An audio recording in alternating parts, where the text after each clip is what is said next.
Hello అవును చెప్పండి. Credit కార్డా? అయ్యో సారీ అండి, నాకు వద్దు. మీ ఆఫర్లకు ఏమైంది, మంచిగానే ఉన్నాయి కానీ నాకు ఆల్రెడీ 2 ఉన్నాయండి. అరే చెప్తుంటే నీకు కాదా? నీ లెక్కనే మునిపోగలు ఒరిచ్చి అప్పు కారెడ్డి చేతిలో పెడితే మా వాడు గీకి గీకి మొత్తం కథం చేసిండు. మొదలు అది కట్టు, అప్పుడు తాను కొత్త కారెడ్డి తీసుకుంటా కానీ పెద్ద లేకుంటే ఎందుల్లా ఉన్న కారెట్లు మెయింటైన్ చేసుడు అయితే లేదంటే కొత్త ఇస్తారట కొత్తవి. కానీ మనోడు గనిగానం కారెట్లు ఎట్లా నడిపించబ్బా? బ్యాంకులను ముంచుట్లా ఇదొక కొత్త దందా.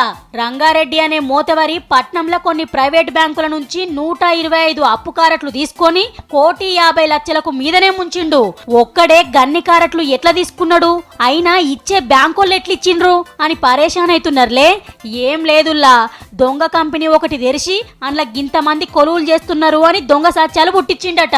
ఈ 41 మందికి కూడా ఫస్ట్ ఓటర్ ఐడి క్రియేట్ చేశాడు.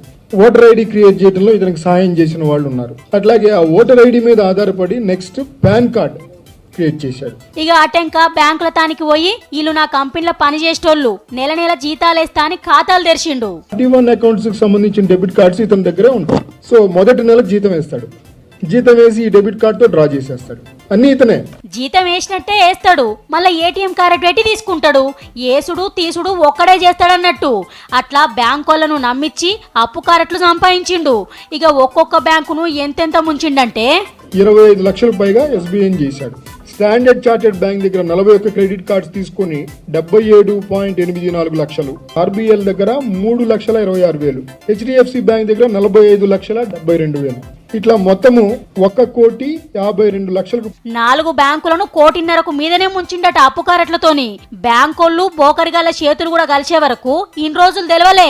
అప్పు కారెట్ల మీద గీకిన పైకం మళ్ళా గడతలేరేందని పెద్ద ఆఫీసర్లు ఎంక్వైరీ చేస్తే గప్పుడు తెలిసింది అన్ని దొంగ అకౌంట్లని. మొత్తం 10 మందిని అరెస్ట్ చేసిండ్రు పోలీసోళ్ళు.